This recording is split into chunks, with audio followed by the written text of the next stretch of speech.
STT को लेकर के पूरे बिहार में घमासान है। सरकार ने अभ्यर्थियों को दो भागों में बांट दिया है, पहला क्वालिफाइड इन मेरिट लिस्ट, दूसरा qualified but not in merit list. Merit का तो सरकार ने सबूत दे दिया है, नॉट इन मेरिट की डाटा अभी तक पब्लिक नहीं या पब्लिक डोमेन पर नहीं डाला गया, जिससे नॉट इन मेरिट वाले अभ्यर्थियों में काफी रोष है। ये आम बातें होना ही चाहिए। जब एसटीटी का रिजल्ट 12 मार्च को आया था तो उस समय रिजल्ट में जो भी क्वालिफाइड स्टूडेंट थे उसके संबंध में शिक्षा मंत्री एवं संजय कुमार जो कि सरकार के अपर मुख्य सचिव है, उनके द्वारा बताया गया था विभिन्न माध्यम से, समाचार के माध्यम से, ट्विटर के माध्यम से कि जितना भी रिजल्ट हुआ है सभी को जॉब मिलेगा। परंतु पुनः जब 21 जून को रिजल्ट आया जिसमें मेरिट के साथ जो रिजल्ट जारी हुआ तो बहुत सारे हमारे साथी जो है मेरिट से बाहर हो गए। ऐसे में मेरिट से बाहर अभ्यर्थियों में काफी रोष है और वो काफी दुखित हैं। सरकार के द्वारा एक नया ड्रामा स्टार्ट किया गया है। जैसे कि आपने कल देखा होगा, मैंने अपने यूट्यूब चैनल पर एक लेटर डाला था जिसमें ये बताया गया था सरकार के द्वारा, शिक्षा विभाग के द्वारा, कि एसटीटी 2011 में जो क्वालिफाइड स्टूडेंट थे जिनकी सर्टिफिकेट की वैलिडिटी जो है समाप्त हो रही थी 2019 में, उसको दोबारा बढ़ाया गया था। बढ़ाने के बाद अब जो क्या निर्णय लिया गया है उसको लाइफ टाइम कर दिया गया है। अब इससे एक नया ड्रामा ये आ रहा है कि जो है 2011 में जो क्वालिफाइड स्टूडेंट है जिनका सर्टिफिकेट की वैलिडिटी बढ़ा दिया गया है उनको जो है 7वें चरण में भी मौका दिया जाएगा। जबकि आपको बताते चले कि बिहार में लगभग 2.5 लाख शिक्षक के पद रिक्त हैं। जो भी साथी क्वालिफाइड है सबको बराबर मौका मिलना चाहिए। कल शिक्षा विभाग से एक और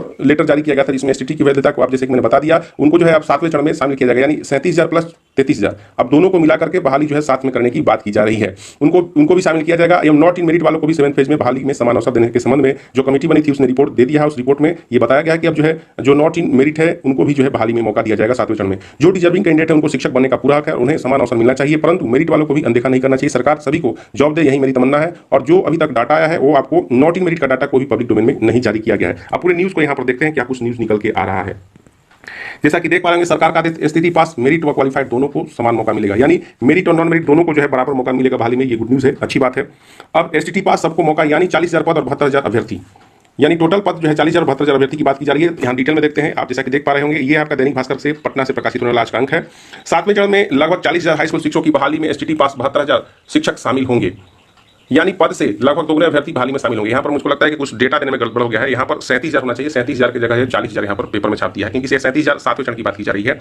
तो यहाँ पर और क्या निकल के आ रहा है, राज्य सरकार ने शनिवार को एसटीटी 2019 की मेरिट लिस्ट शामिल अभ्यर्थियों के अलावा क्वालिफाइड अभ्यर्थियों को भी बहाली में शामिल करने का आदेश दे दिया है। जैसे कि मैंने बताया आपको 15 विभिन्न विषयों के 30,675 मेरिट वाले और लगभग 35,000 क्वालिफाइड। यहाँ देख सकते हैं, यहाँ जो डेटा दिया जा रहा है समाचार पत्र के माध्यम से। अब ये तो इसमें जो है ये सरकार के द्वारा लिखित नहीं है, लेकिन जो समाचार में बताया जा रहा है कि जो आपका 37,000 सीटों पर जो बहाली निकली है उसमें 30,675 जो है क्वालिफाइड है और मेरिट में है, और लगभग 35,000 जो ऐसे कैंडिडेट है जो कि क्वालिफाइड है बट नॉट मेरिट है।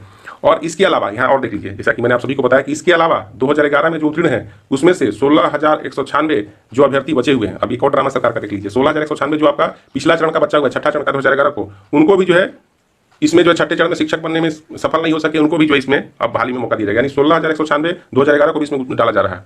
21 जून को बिहार बोर्ड ने एसटीटी के 12 विषयों में 24,599 रिजल्ट जारी कर कहा था कि इन सबकी नौकरी पक्की है, लेकिन सरकार के ताजा आदेश से इनकी नौकरी पक्की नहीं रह गई है। एसटीटी 19 के सफल सभी अभ्यर्थियों को समान मौका मिलेगा। एसटीटी 2011 में उत्तीर्ण अभ्यर्थी इनके प्रमाण पत्र की मान्यता जून 2021 में समाप्त हो रही थी, इनकी पात्रता उम्र भर के लिए कर दी गई है। यानी एसटीटी 2011 में जो क्वालिफाई थे आपका 16,196 उनको भी 7वें चरण में घुसाने की योजना सरकार बना रही है।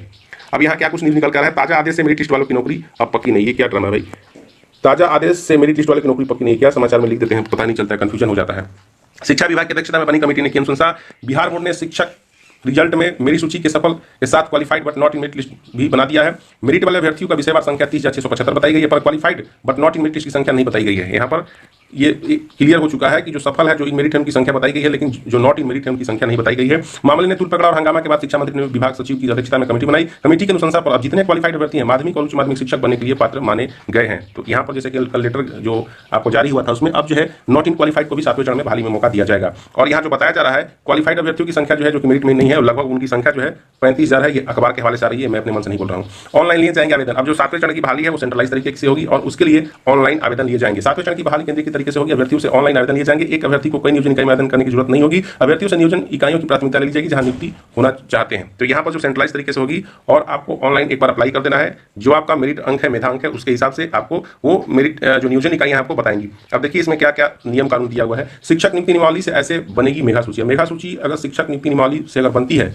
तो उसमें आपका जो है क्या क्या ऐड होगा। अगर विज्ञापन के अनुसार देखा जाए तो विज्ञापन में दिया हुआ था कि एसटीटी के रिजल्ट के आधार पर बढ़ते क्रम में, मेरिट के बढ़ते से घटते क्रम में ये बनाया जाएगा मेगा सूची। उसके बाद विज्ञापन निकाल करके उन सभी पदों को कैटेगरी वाइज, सब्जेक्ट वाइज भरा जाएगा। लेकिन अगर आपको यहाँ पर अगर नियुक्ति नियमावली अगर फॉलोअप करती है सरकार तो उसमें बहुत सारे अभ्यर्थी का जो है प्रभावित होगा। मान लीजिए वो एसटीटी में क्वालिफाइड है, मेरिट में है, लेकिन उनका एकेडमिक रिकॉर्ड्स यानी उनका जो है आपका कक्षा 9 10 उसके बाद आपका शिक्षक के लिए बीएड और जो भी अंक है ग्रेजुएशन पोस्ट ग्रेजुएशन जो भी अंक है पेपर 1 और 2 के लिए, उसमें अगर अंक अच्छा लाते हैं तो उनको मेरिट बनेगा। अब यहाँ देखते हैं क्या मेरिट बनाने का क्या प्रावधान है। शिक्षक नियुक्ति नियमावली 2020 क्या कहता है।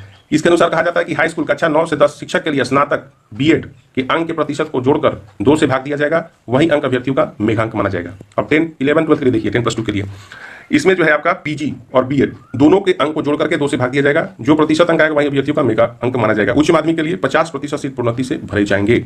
और इसमें क्या है, अतिथि शिक्षक को लेकर क्या दिया गया है कि अतिथि शिक्षक जो पहले से काम कर रहे हैं उनको अगर ये नियुक्ति नियमावली लागू होती है 2020 तो उसमें 5 अंकों का वेटेज दिया जाएगा और भूतपूर्व सैनिक की विधवा को मेघांक में 10 अंकों का अतिरिक्त वेटेज दिया जाएगा। एसटीटी मेरिट लिस्ट की जांच के लिए हाईकोर्ट जाएगा टीटी संघ। तो यहाँ पर टीटी संघ जो है एसटीटी की रिजल्ट को जांच कराने के लिए जो है हाईकोर्ट जाने की बात यहाँ पर कही जा रही है। एसटीटी पास अभ्यर्थियों की मेगा सूची जारी में धांधली की जांच की मांग को लेकर टीटी शिक्षक संघ हाईकोर्ट में केस करेगा और माध्यमिक एवं उच्च माध्यमिक शिक्षक सेवा नियमावली 2020 के आधार पर नियोजन प्रक्रिया पूरी कराने की मांग करेगा। विज्ञापन में देखें तो यहाँ कहीं नहीं लिखा हुआ था, विज्ञापन में लिखा हुआ था कि जो आपका एसटीटी का मार्क्स है, जो आपने अभी तक का स्कोर लाया है, उसी के आधार पर आपकी जॉब होगी। लेकिन यहाँ पर एक संघ है वो बोल रहा है कि नहीं, जो है नियुक्ति नियमावली जो है 2020 के आधार पर हो। अब सरकार के पास ये निर्णय होगा कि वो विज्ञापन के आधार पर नियुक्ति कराती है या शिक्षक नियमावली के आधार पर नियुक्ति कराती है, क्योंकि सरकार जो है वो जो है जनरल गवर्निंग बॉडी है, वो जो निर्णय लेगी उसी के आधार पर अभ्यर्थियों को करना होगा। बाकी अभ्यर्थी स्वतंत्र हैं जहां जाना